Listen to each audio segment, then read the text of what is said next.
To press charges for destruction of property and reckless endangerment.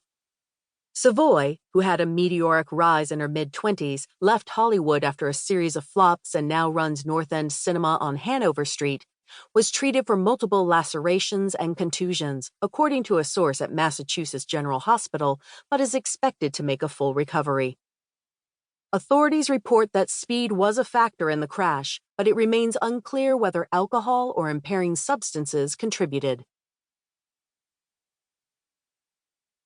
1. Suspend your disbelief as usual. At least Charlie wore her sunglasses in the grainy photo, but they could only do so much. She slammed her laptop shut, as though a cobra might slither out from it, only to open it again, take a deep breath, and lean into the full horror. She groaned at the picture of herself, circa 1 hour ago. She was out of practice with this. It had been years since her photographer-dodging days. The Starbucks sign over her right shoulder indicated the shot had been snapped on the northwest corner of her street during her nearly unrequited search for a cab. That butterfly bandage gash slashing her forehead looked even gnarlier in the image.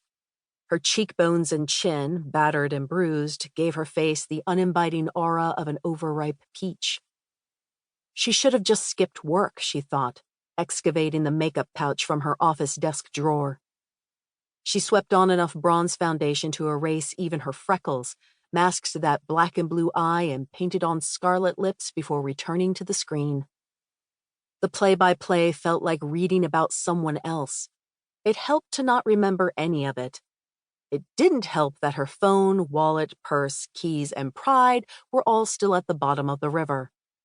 She had paid for her cab home from the hospital with the soggy bills in her jeans pocket. And thank God for 24-hour doormen with spare keys. But the editorializing? Why did her standard ID always need to be that damn Tempest? This must be how it felt for people who shared beloved children with exes they couldn't stand. Also, there had been no substances, not the illicit kind at least, and flops, plural? It had just been the singular flop, actually, a good movie that just hadn't made any cash.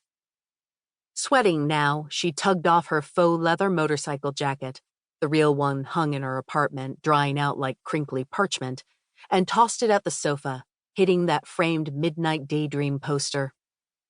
Her door burst open. "My God, you're alive!" A flash of zhushed hair and thick hipster frames. Miles, her adoring theater manager projectionist, threw his arms around her, knocking papers from her desk onto the floor. Including that letter, the one that had set her off last night before her drive. "Just like I confirmed for you in the past 17 emails," she said as he clung to her.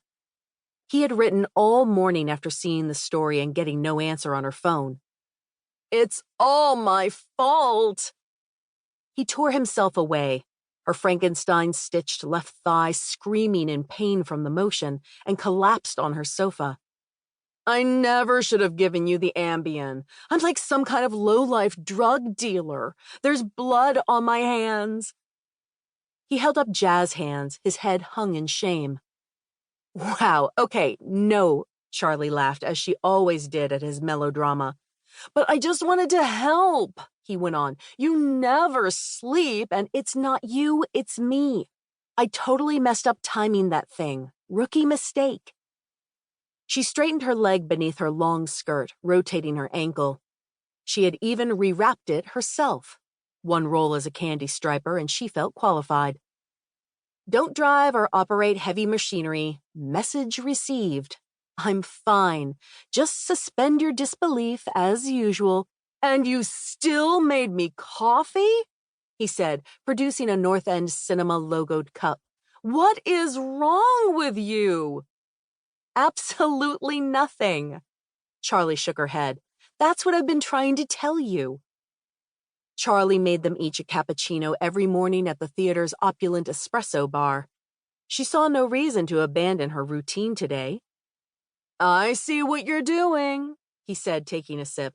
"Distraction. Charm. It won't work." He sipped again.